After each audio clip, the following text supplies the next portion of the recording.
بسم الله الرحمن الرحيم. احنا هنبدأ نعرض عرض مختصر عن التطويرات اللي اتعملت على مستوى المكتبة او على مستوى النظم اللي اتعملت في مكتبة المعهد، وبعد كده هناخد جولة سريعة بنسميها لايف سيشن على المنتجات اللي اتعملت نفسها، فايدتها ايه وبنقدر نستغلها ازاي.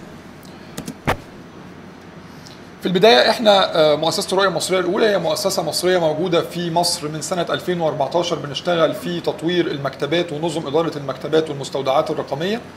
الهدف بتاعنا في الحقيقة هو تنمية المكتبات وتوجهها للتكنولوجيا بشكل كبير جدا، وتفعيل دور التقنية في المكتبات ومراكز المعلومات.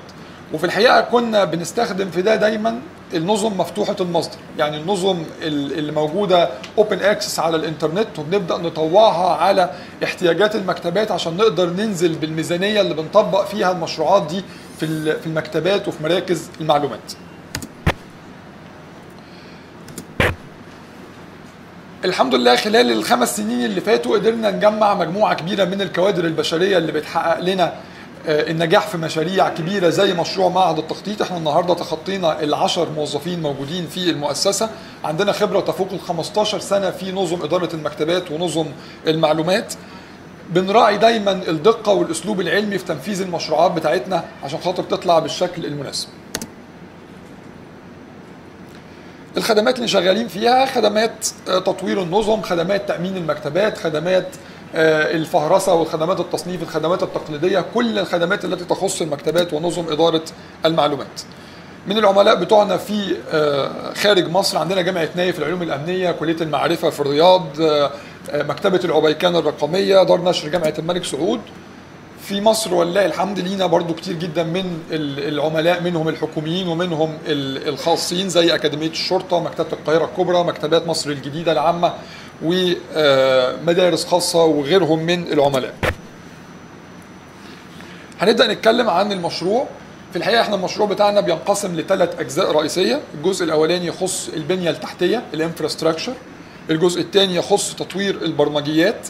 الجزء الثالث يخص العمليات الفنية اللي تمت جوه المكتبة عشان خاطر تسهيل الوصول واستخدام المكتبة بتاعتنا.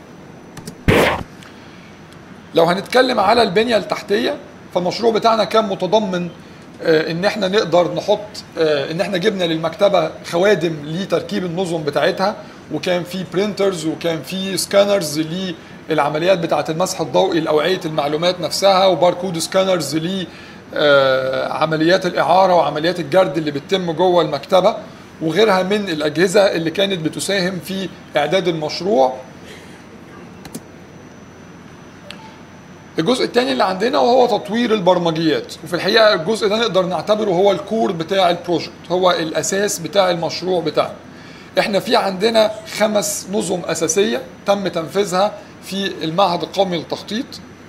أولهم كان نظام كوها وهو النظام الآلي المتكامل لإدارة المكتبة. تانيهم كان نظام اسمه دي سبيس الديجيتال ريبوزيتوري، ده المستودع الرقمي للأبحاث والمنشورات العلمية الخاصة بالمعهد. الفيو فايند ودي بيسموها ديسكفري تول أو أداة اكتشاف وبحث موحد، ودي بتجمع المصادر المتاحة في معهد التخطيط سواء كانت على مستوى المكتبة أو على مستوى المستودع الرقمي. الاو جي اس اللي هو الاونلاين جورنال سيستم، وهو نظام متكامل لاداره عمليه نشر واتاحه الدوريه العلميه الخاصه بالمعهد القومي للتخطيط. والاو سي اس اللي هو الاونلاين كونفرنس سيستم او الاوبن كونفرنس سيستم، وهو النظام الخاص باداره المؤتمرات الخاصه بالمعهد، لان احنا المعهد عندنا بيتم فيه العديد من المؤتمرات بنفس الاسلوب بتاع اداره الدوريه. عندنا نظام بيتلقى الابحاث ويبدأ يمررها في عمليات التحكيم حتى ما نصل لعملية نشر المؤتمر أو نشر الأوراق الخاصة بالمؤتمر. المشروع بدأ معانا من شهر 12 2018 من شهر 1 2017 وانتهى في شهر 12 2018، استغرق بالضبط سنة. كان في أكتر من 20 موظف شغالين على المشروع، ما بين مطورين وما بين مدخلين بيانات ومفهرسين وغيرهم من الكوادر البشرية اللي اشتغلت على مشروع تطوير مكتبة معهد التخطيط القومي. لو بصينا على الإحصائيات اللي اتنفذت عندنا في المعهد فهنلاقي عندنا أكتر من 13376 تايتل عنوان باكثر من 19166 نسخه موجوده عندنا جوه مكتبه معهد التخطيط حاليا، تم الاعداد الكامل ليهم. المستودع الرقمي في عندنا ما يقرب من 1200 ماده رقميه متاحه على المستودع الرقمي بالنص الكامل، متاح ان انا اعمل بحث في البيانات الوصفيه الخاصه بيهم وبحث في النص الكامل لل 1200 ماده. الاونلاين جورنال سيستم متاح عندنا 53 عدد من اعداد الدوريه، والكونفرنس متاح عندنا 4 مؤتمرات على النظام الخاص باداره المؤتمرات. الشكل اللي احنا شايفينه قدامنا دي الانترفيس الاساسيه بتاعه فهرس المكتبه اللي بنقدر نوصل لها عشان نعمل بحث في فهرس المكتبه. ده شكل الدي سبيس الديجيتال ريبوزيتوري، الشكل اللي بنقدر نوصل له عشان نعمل بحث في المواد الرقميه او النصوص الكامله للابحاث والرسائل والمواد اللي موجوده عندنا جوه المعهد. ده شكل الاونلاين جورنال سيستم وبيعرض الاعداد الحاليه، وفي ارشيف للاعداد السابقه نقدر نطلع عليها ونقدر نعمل بحث في كل ما يتاح عليه من اعداد الدوريات. وده الاونلاين كونفرنس سيستم، وبنقدر مع كل مؤتمر جديد يجي لنا ننشئ موقع عن طريق الويزرد. يعني بخش ما بعملش برمجه عشان اعمل موقع جديد، لا انا من خلال الويزرد ببدا اخش اقول له اعمل لي انشاء موقع جديد للمؤتمر، وابدا احط بيانات المؤتمر واسمه والمسؤولين عنه والبروسيجرز بتاعه المؤتمر بالكامل. زي ما احنا شايفين عندنا 4 مؤتمرات حاليا موجوده، ما بين مؤتمر قادم ان شاء الله ومؤتمرات سابقه موجود المواد بتاعتها عليه. الحاجه الاخيره اللي موجوده عندنا حاجه اسمها الفيو فايند، وفي الحقيقه الفيو فايند ده تول في غايه الاهميه لانها بتجمع لي ما بين المستودع الرقمي وما بين فهرس المكتبه. النهارده الباحث لو عايز يعمل بحث على ماده معينه او على موضوع معين، فهو هيروح لفهرس المكتبه عشان يشوف الماده دي هل ليها ماده مطبوعه او كتاب موجود جوه المكتبه، فهيعمل بحث في فهرس المكتبه في كوه. ولو عايز يعرف هل ليها ماده تانية متاحه النص الكامل بتاعها سواء بحث او رساله، فهيروح للدي سبيس. الفيو فايند كديسكفري تول او اداه اكتشاف وبحث موحد، هو بيعمل بحث في الاثنين في نفس الوقت وبيطلع لي النتائج مقسمه.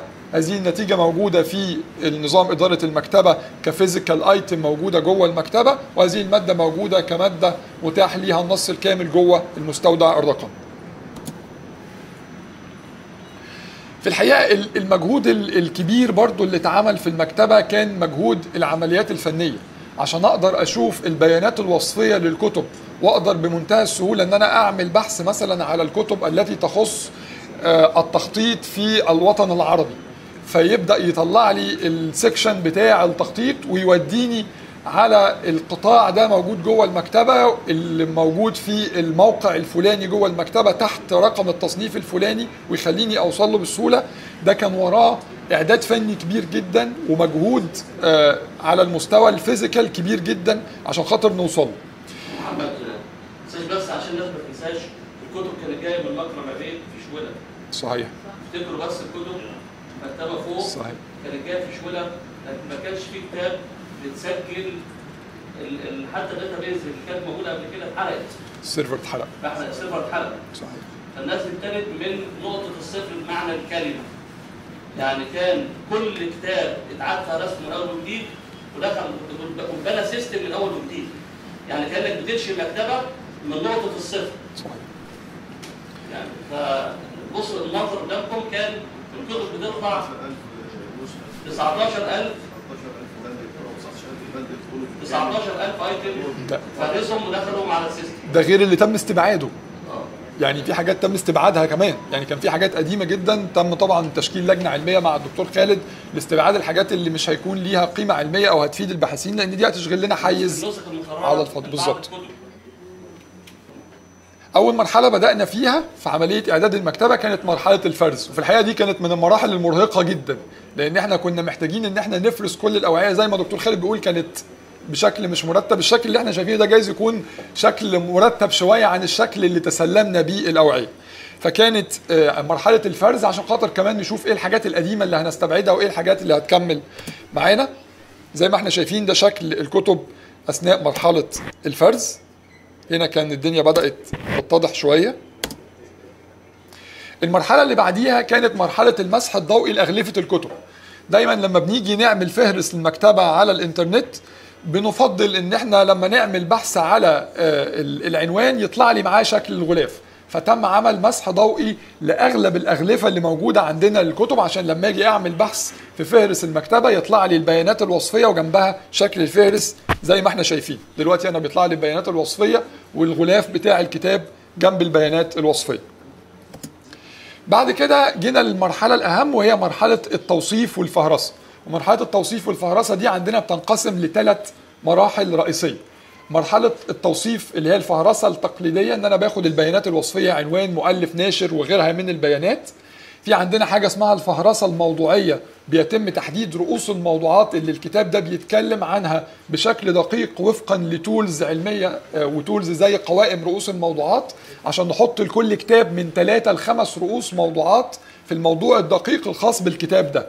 بعد كده يجي عندنا حاجه اسمها رقم التصنيف، واحنا بنستخدم خطه تصنيف دي والعشري، وهي خطه لتصنيف العلوم البشريه كلها، عشان خاطر كل موضوع من الموضوعات يتم وضع رقم تصنيف، وده الرقم اللي احنا بنستخدمه في ترتيب المكتبه والوصول لاوعيه المعلومات على الارفف. بعد ما انتهينا من عمليه الفهرسه والفهرسه الموضوعيه والتصنيف، دخلنا على مرحله التجهيز المادي. كل مادة من الكتب أو الأوعية أو المجلات اللي موجودة عندي جوه المكتبة لازم يكون ليها معرف موحد، يونيك ايدنتيفاير. المعرف ده اللي هو الباركود اللي أنا بستخدمه في عمليات الإعارة أو بستخدمه في عملية الجرد. كل مادة تم وضع عليها لصق باركود، نسختين عشان لو نسخة حصل لها مشكلة التانية تبقى شغالة معانا، وتم وضع السبين ليبل اللي هو كعب الكتاب اللي بيوضع عليه رقم التصنيف الخاص بالكتاب ورمز يرمز إلى المؤلف والعنوان، عشان خاطر لو حصل ان كتابين تشاركوا في نفس رقم التصنيف، وده اللي تم ترتيب بيه الكتب على الارفف. بالتالي انا بقى عندي تسجيلة فهرسة موجودة على السيستم فيها بيانات وصفية متكاملة، فيها رؤوس موضوعات خاصة بوعاء المعلومات متكاملة، فيها رقم تصنيف بيربط لي الكتاب اللي موجود على النظام بالكتاب اللي موجود على الرف. فبمجرد ما عملت بحث على النظام عن كتاب معين، هلاقي الكتاب ده يقول لي ان الكتاب ده موجود في رقم التصنيف الفلاني. بنظرة عين على المكتبة هلاقي ال 300 مثلا اللي فيها العلوم الاجتماعية، هبدأ اروح على الرف بتاع ال 300 واشوف الترتيب بتاع الكتاب بتاعي واطلعه بمنتهى السهولة. المرحلة اللي جت بعد كده وهي مرحلة برضو من المراحل المهمة، وهي مرحلة الترفيف. احنا بعد ما حطينا كل المعلومات دي وحطينا الكعوب السبين ليبل على الكتب، كان لازم الكتب يتم ترتيبها على ارفف المكتبة وفقا للارقام دي. وفي الحقيقة دي برضو بترتب بشكل منهجي وبشكل علمي، لان المكتبة عندنا مقسمة لغويا عربي وانجليزي، وتحت اللغوية المقسمة لشكليا ما بين كتب لموسوعات لمراجع لمجلات، وتحت كل واحدة من دول بتقسم وفقا للقطاع الموضوعي. فده تم ترتيبه على أرفف المكتبة بهذا النمط زي ما احنا شايفين ده. الجزء اللي بعد كده كان عندنا كمان عملية إعداد للدي سبيس. الدي سبيس الأوعية اللي دخلت على الدي سبيس كانت الأوعية الرقمية اللي موجودة عندنا، اللي كانت موجودة عندنا على الموقع قبل كده، ما بين كراسات السياسات للأبحاث للتقارير لغيرها من الأوعية. تم تجميع الأوعية دي كلها وفرزها وترتيبها، وتم توصيفها على نظام الدي سبيس بمعيار مختلف عن المعيار اللي تم توصيفها بيه على نظام كوها. بالإضافة لأن احنا تم تقسيم المستودع الرقمي نفسه وفقا للمنشورات اللي موجودة عندنا في المعهد. زي ما احنا شايفين قدامنا، احنا في عندنا بحوث ودراسات، تقارير علمية، رسائل علمية، فعاليات علمية، كتب، مؤتمرات. داخل كل دي بنسميها على الدي سبيس كوميونتي. جوه الكوميونتي في عندنا كولكشنز، موضوعات فرعية أو قطاعات فرعية. فعلى سبيل المثال مثلا البحوث والدراسات هنلاقي جواها سلسلة قضايا التخطيط والتنمية، سلسلة المذكرات الخارجية، كراسات السياسات، وأوراق عمل بحثية. وكل واحد من دول هنلاقي جواه الايتمز الخاصة بيه موجودة. ده شكل التوصيف اللي بيخش جوه المستودع الرقمي. بعد كده بدأنا نربط الكوها والدي سبيس، نظام إدارة المكتبة والمستودع الرقمي، بأداة الاكتشاف والبحث الموحد اللي تقدر تعمل لي بحث في الاثنين في نفس الوقت. بعد كده كان عندنا شغل تاني على الدورية، لأعداد الدورية، وبدأنا نجمع أعداد الدورية اللي موجودة عندنا بالكامل، ونبدأ نحط الأعداد على المنصة الخاصة بالدورية عشان يكون متاح الأرشيف بتاع الأعداد القديمة والعدد الحالي. وكذلك الاو سي اس نظام اداره الكونفرنس. بعد ما انتهينا من التركيب ومن اعداد المكتبه، بدانا في تدريب فريق العمل الخاص بالمعهد اللي هيشتغل على كل برودكت من البرودكتس دي. كان في ناس بتشتغل على نظام المؤتمرات، الناس اللي هتشتغل في المكتبه، الناس اللي هتشتغل على الديجيتال ريبوزيتوري، وتم التدريب زي ما احنا شايفين دلوقتي على نظام كوها. تم عندنا تدريب لمده 5 ايام، دي سبيس 3 ايام، الفيو فايند، الاو جي اس، الاو سي اس. وبرضه نحب ننوه ان احنا قعدنا التدريب لمره ومره تانية، لان الناس كانوا بعد ما خلصنا تدريب الناس بدات تنسى، فبدانا نعيد التدريب معاهم تاني عشان يكونوا فاميليار اكتر بالنظم لما بداوا يشتغلوا بشكل فعلي.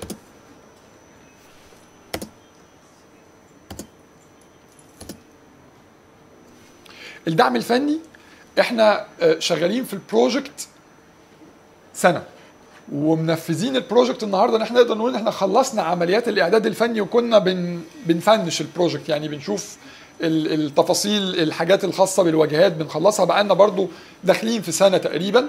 خلال السنه دي احنا كنا مع المعهد طول الوقت في عمليات الدعم الفني، في الطلبات اللي بتطلب من المعهد، سواء كانت من المكتبه، من فريق عمل الدوريه، من فريق عمل المستودع الرقمي، سواء كان في مشاكل بتظهر على النظام، توقف للنظام، غيرها من الحاجات اللي ممكن تواجه الناس جوه المعهد، ارشاد الناس للورك فلو بتاع العمل نفسه، لان احنا هدفنا في الاخر ان احنا نسهل سير اجراءات العمل.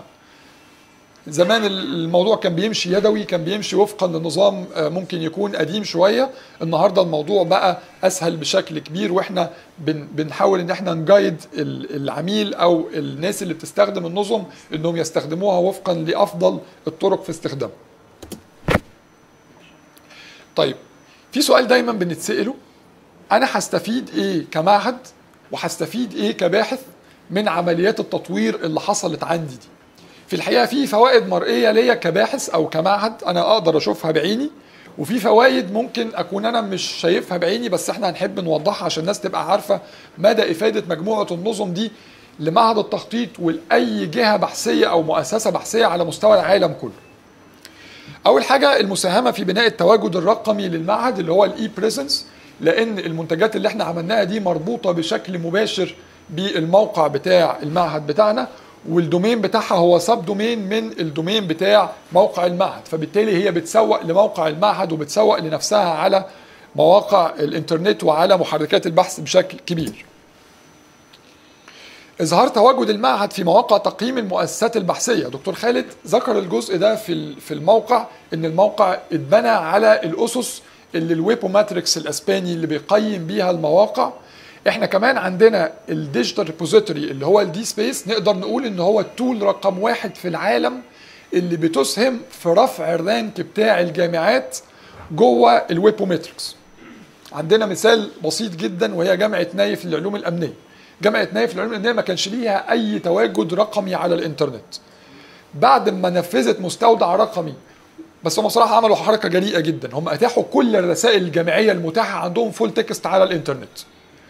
ودي كانت حاجة من الحاجات اللي سببت ان المحتوى بتاعهم تم تكشيفه على محركات البحث بشكل ضخم جدا، وبقى اي حد يخش على جوجل يكتب جملة متضمنة في ميتا داتا لرسالة علمية او في محتوى لرسالة علمية بقى يحيله على المستودع الرقمي.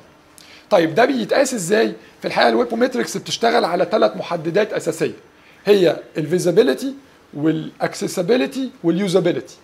المواد العلمية بتاعتي او المخرج العلمي الخاص بتاعي هل هو accessible على الانترنت ولا لا، visible على الانترنت ولا لا، مرئي ولا لا، usable الناس بتستخدمه ولا لا. بقياس ال3 نقاط دي بيقدر يحدد لحضرتك رانك على الويبوماتريكس. نحب نذكر ان جامعة نايف وصلت للرانك رقم 1 على مستوى الوطن العربي في التقييم اللي اتعمل بعد 1.5 سنة من تنفيذ المستودع الرقمي.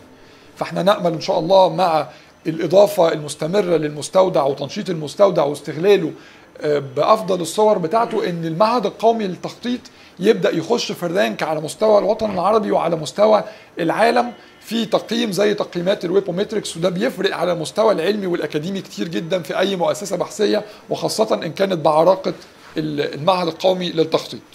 طيب في نقطة تانية مهمة جدا، النهاردة حضرتك ما بقتش محتاج كمان ان انت تخش على الريسورسز بتاعتنا تعمل سيرش. لا، انا ممكن اخد جمله من مستخلص موجوده في بحث من الابحاث اللي قدمت وموجوده على مستودع الرقمي، واحط جنبها اسم الباحث واعمل سيرش على جوجل. انا هنا خدت مثلا تحقيق استدامه التنميه الزراعيه في مصر، هدى صالح.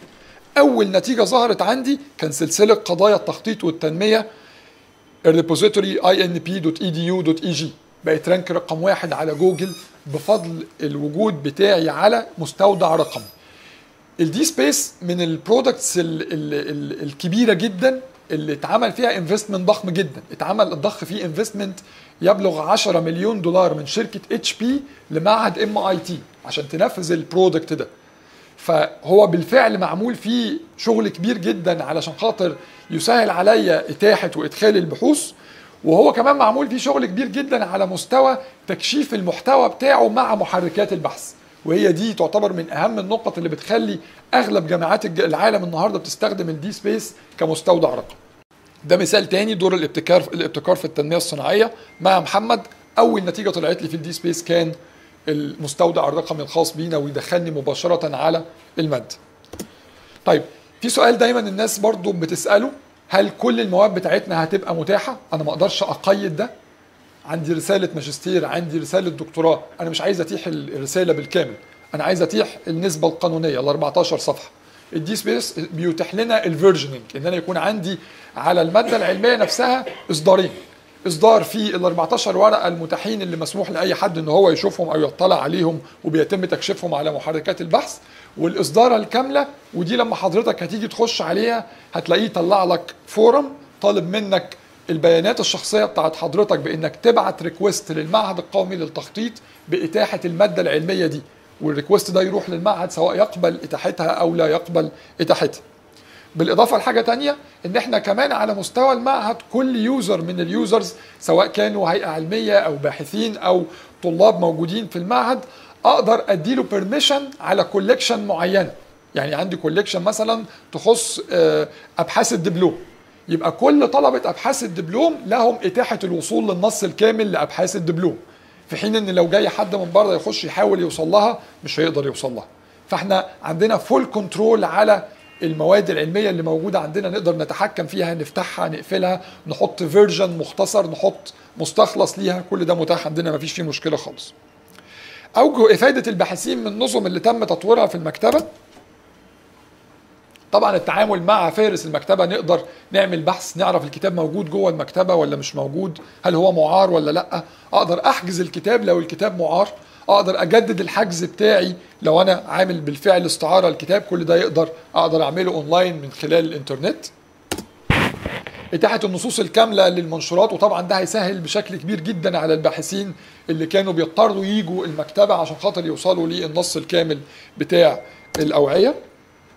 تقدر تتابع الحساب بتاعك لو انا عليا غرامه مثلا في المكتبه او عندي متاخرات او غيرها، بالاضافه ان النظام بيبعت اوتوماتيك مسجز للناس اللي عندها غرامات او عندها تاخير لاوعيه المعلومات.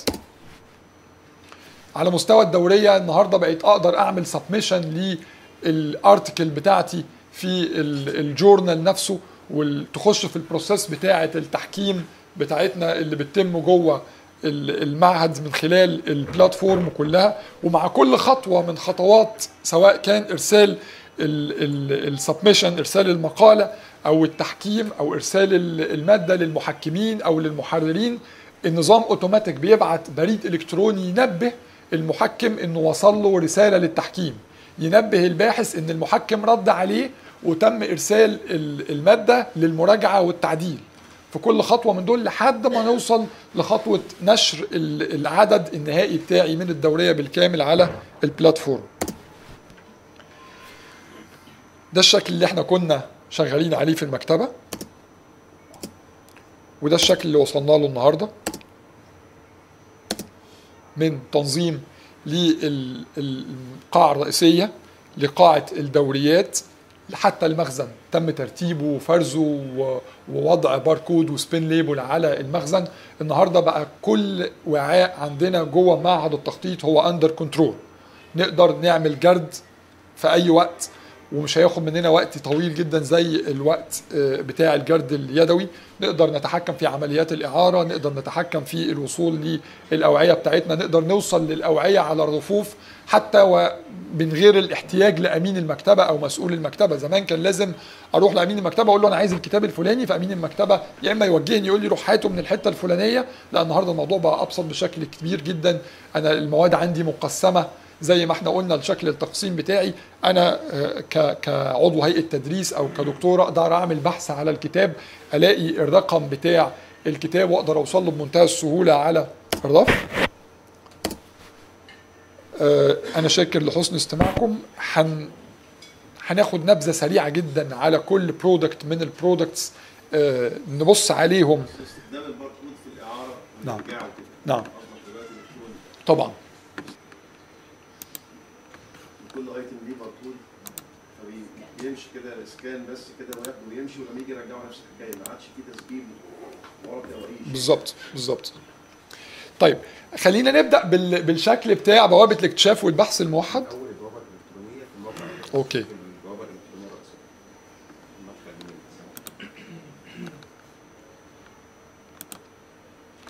تمام. احنا هنا عندنا الويب سايت بتاع المعهد القومي للتخطيط.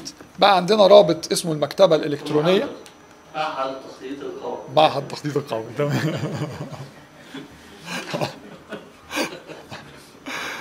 عندنا رابط لمعهد التخطيط القومي يخص المكتبه الالكترونيه. وفي الحقيقه مسمى المكتبه الالكترونيه ده احنا تعمدنا ان احنا نسميها المكتبه الالكترونيه لان هي بتحتوي على عملية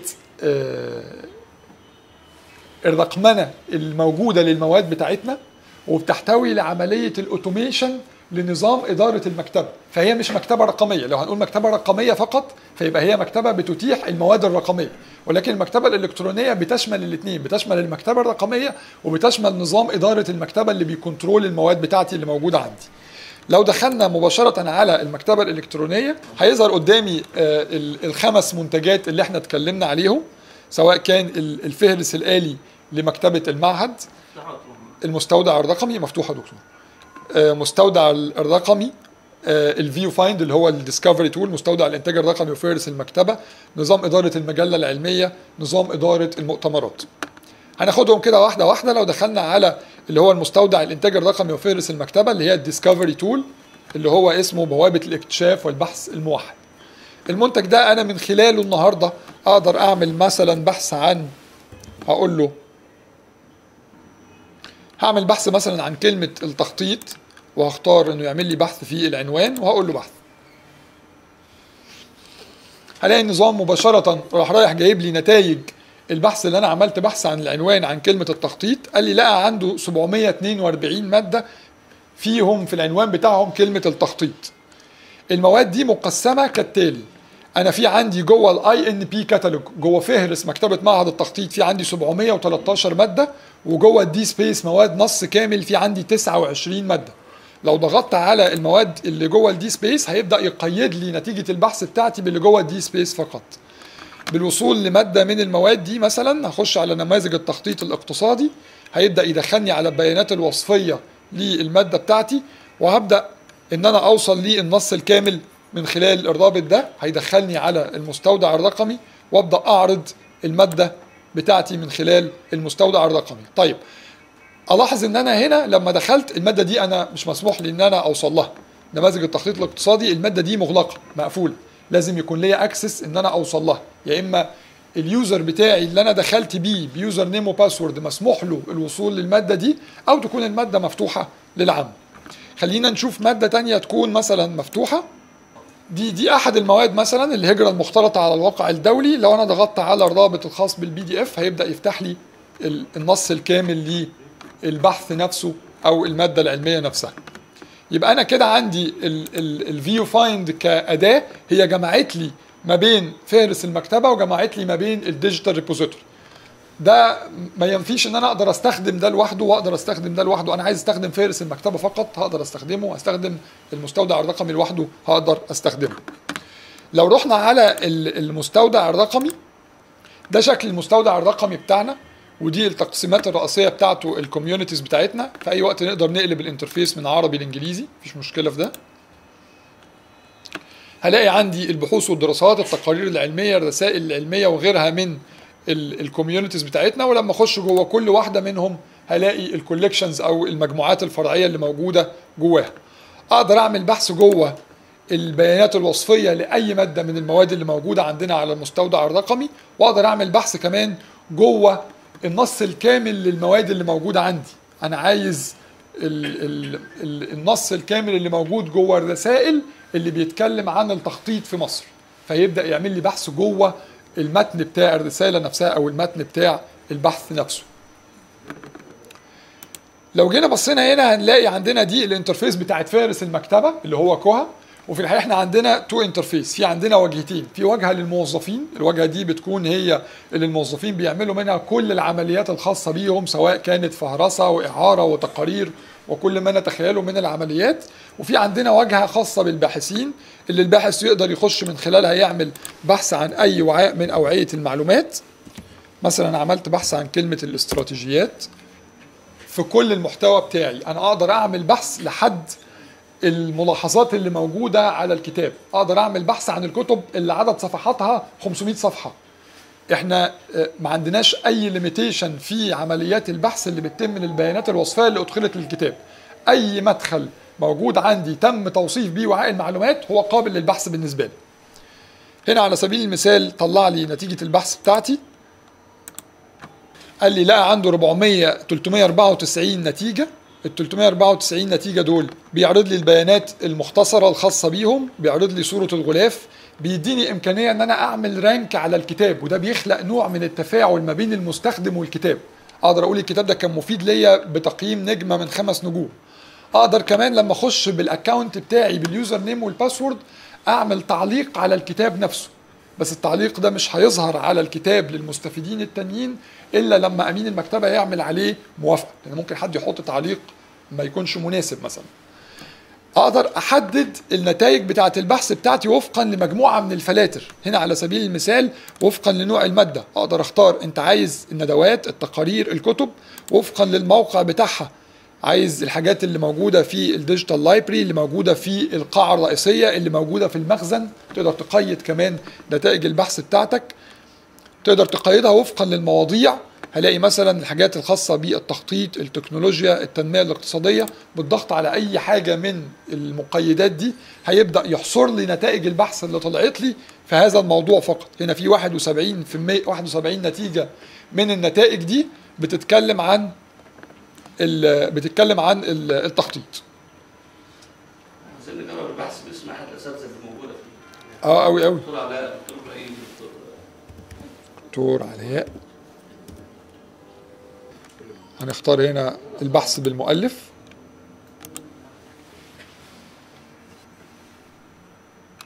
في عندي 52 مادة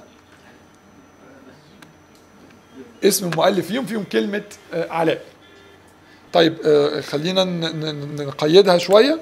هيطلع لي كل الأوعية. في عندي 8 مواد موجود فيها اسم الدكتور علاء الدين محمود زهران. وهنلاحظ انه حتى لو الاسم مش مكتوب بنفس الشكل، يعني انا عندي علاء هنا وبعدين في بينها الدين محمود وبعدين زهران، هو طلع لي برضو نتيجة البحث بتاعتي، فعنده حتة انتليجنت في عملية البحث. بالإضافة كمان لدعم اللغة العربية في البحث والاسترجاع والفرز. لو أنا دخلت الكلمة بألف ولام، بدون ألف ولام، بالهاء، بالتاء، بالسوابق، باللواحق، كل ده السيستم بيدعمه، وده تطوير. بالظبط. الهمزات بأشكالها، الكشيدة، كل ده هيكون مدعوم عندنا، مفيش فيه مشكلة خالص عشان نتيجة البحث تطلع بشكل مظبوط. طيب في برضو نقطة مهمة جدا من المميزات الحلوة قوي في نظام كوها. لو أنا دخلت على عنوان من العناوين، أنا أقدر العنوان ده أقدر أعمل له طباعة للبيانات الخاصة بيه، أقدر أضيفه للسلة. أنا عايز أضيف مجموعة من الأوعية للسلة وأبعتها على البريد الإلكتروني بتاعي، لأن أنا بجمع مصادر لرسالة أو لبحث مثلا، فأنا أقدر أستخدم ده بشكل متميز. اقدر اعمل حفظ البيانات التسجيله لو انا بستخدم نظام من نظم اداره الاستشهادات المرجعيه زي الاند نوت او غيرها من النظم، فانا اقدر احفظ بيانات التسجيله نفسها وبعد كده اعمل لها استيراد مباشره على الوورد او على برنامج اداره الاستشهادات المرجعيه واضيفها في الرساله او البحث بتاعي.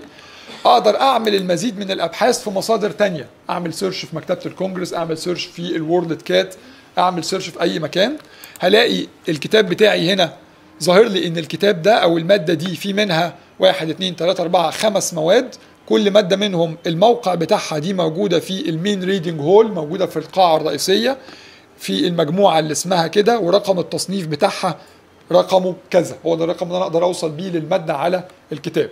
طيب في حاجه بسيطه قوي يعني ممكن ما نلاحظهاش ولكن هي ميزه عظيمه، حاجه اسمها استعراض الرف. لو ضغطت على كلمه استعراض الرف انا كده دخلت المكتبه، حرفيا انا دخلت المكتبه، انا كاني واقف قدام الرف بتاع المكتبه اللي فيه الكتاب اللي انا وصلت له، وجايب لي ما قبله وما بعده على رف المكتبه. الحاجات اللي انا شايفها عندي قدامي تحت دي ده رف المكتبه اللي مرصوص قدامي، انا شايف ايه الكتب اللي محطوطه قبل الكتاب ده والكتب اللي محطوطه قبل الكتاب ده، لان طبيعي لما بكون بدور في قطاع موضوعي معين مثلا التخطيط الاستراتيجي او ايا كان الموضوع، بتكون الكتب اللي حواليه بتتكلم في نفس الموضوع، فممكن يكون في كتاب ما وصلتلوش بمصطلح البحث او استراتيجيه البحث بتاعتي، ولكن لما ابقى واقف قصاد المكتبه ابقى شايف مين اللي حواليه اللي قريب منه في نفس القطاع الموضوعي او رقم التصنيف، بمجرد ما وصلت للماده بضغط عليها هيجيب لي البيانات الوصفيه الخاصه بالماده. فالنهارده السيستم عيشني جوه المكتبه وانا براها، وانا على الانترنت وانا في بيتي، بقت كاني قاعد جوه المكتبه، اقدر اعمل بحث على كل مدخل من المداخل اللي موجوده عندي جوه المكتبه، اقدر ابقى واقف كاني واقف قدام الرف بشوف ايه الحاجات اللي موجوده عندي جوه المكتبه. لو انا عايز مستوى ادفانسد شويه من البحث، عايز بحث متقدم شويه، حابب ان انا اقيد اربط مصطلح موضوعي مع مصطلح تاني مع اسم مؤلف معين، كل ده اقدر اعمله من خلال البحث المتقدم. اقدر اخش احط اكتر من مدخل واربطهم مع بعض بحيث ان نتيجه البحث بتاعتي تكون دقيقه بشكل كبير. اربط بقى ما بين عنوان ومؤلف، كلمه مفتاحيه ايا كان، واحدد له كمان المواد اللي انا عايز اعمل فيها بحث. عايز تعمل بحث في الكتب فقط، في ابحاث الدبلوم فقط، في التقارير فقط، اقدر كمان احدد له نطاق تاريخي. النهارده لما حد بيجي يعمل رساله ماجستير او دكتوراه غالبا بيرجع ل5 سنين فاتوا، طيب انا مش محتاج النتائج اللي هتكون قبل كده هترهقني في البحث وهتخليني مشتت، فانا ابدا هنا احدد له انا عايز الحاجات اللي اتنشرت من 2015 ل 2019 او ما قبل 2015 او ما بعد 2015، كل ده نقدر نحدده في البحث المتقدم. الفيو فايند فيه ميزه تانية مهمه جدا برضو من المميزات، احنا نلاقيها مميزات شبيهه بالحاجات اللي موجوده في البحث عندنا في كوها، ولكن في الحقيقه الميزه دي مش موجوده في كوها. النهارده لما بنيجي نعمل رساله علميه بنحط السايتيشن وفقا لستاندرد معين، سواء بنستخدم APA او بنستخدم شيكاغو او بنستخدم وات ايفر شكل السايتيشن بتاعي. النهارده الفيو فايند كبلاتفورم بيتيح لي ان انا اخد منه السايتيشن مباشره وفقا لصيغه الاستشهاد المرجعي المستخدمه في رسالتي. اقدر هنا اقول له استشهد بهذا، هلاقيه يطلع لي انماط الاستشهادات المرجعيه بتاعتي وفقا للAPA شيكاغو او MLA، اقدر اخده كوبي واحطه عندي في الرساله مباشره. ودي برضو نقطه من النقط المهمه جدا اللي بتسهل على الباحثين استخدام الماده. النهارده الباحث لما بيطلع الماده بتاعته بيبقى شايل هم انه يحط الاستشهاد ويبدا يدخله على برنامج الاستشهاد المرجعي، وبعدين النهارده بقى متاح ان انا اقدر اخده مباشره سواء من الديسكفري تول او اعمل داونلود للبيانات الوصفيه بالكامل او ابعتها ايميل من خلال الديسكفري تول او من خلال الكوها. هنبص كمان عندنا على اخر حاجتين اللي هم نظام اداره المجله العلميه، ودي شكل الانترفيس بتاعه المجله، بيعرض لي العدد الاخير اللي موجود عندي، والعدد بيكون مقسم وفقا للمقالات الاخيره اللي موجوده عندي، اعرضها او اعمل سيف للPDF للمقاله بتاعتي اللي انا عايز اوصل لها. وبرضو عندي بحث في المتن بتاع البيانات الوصفيه لكل مقاله من المقالات اللي موجوده عندنا، ولو حبيت ارجع للارشيف يبدا يرجعني للاعداد القديمه اللي موجوده عندنا في المعهد بالكامل واقدر استعرضها. شبيه لي بشكل كبير الOCS اللي هو نظام إدارة المؤتمرات. هنلاحظ هنا ان انا عندي الاربع مؤتمرات اللي تم اضافتهم. لو دخلت مثلا على المؤتمر ده هلاقي البيانات الخاصة بالمؤتمر بالكامل والبانر بتاع المؤتمر، ولو المواد العلميه بتاعه المؤتمر نفسها تم رفعها اقدر اوصل لها، والباحثين يقدروا كمان يعملوا سبمشن من خلال نفس البلاتفورم بتاعه المؤتمر ويوصلوا للمحتوى بتاعه. يعني اعتقد ان احنا خدنا كده نبذه سريعه جدا عن المنتجات اللي تم تطويرها في معهد التخطيط القومي لتطوير المكتبه ونظم تطوير المكتبه. لو في اي اسئله عند حضراتكم انا تحت امركم، واتمنى ما اكونش اثقلت عليكم.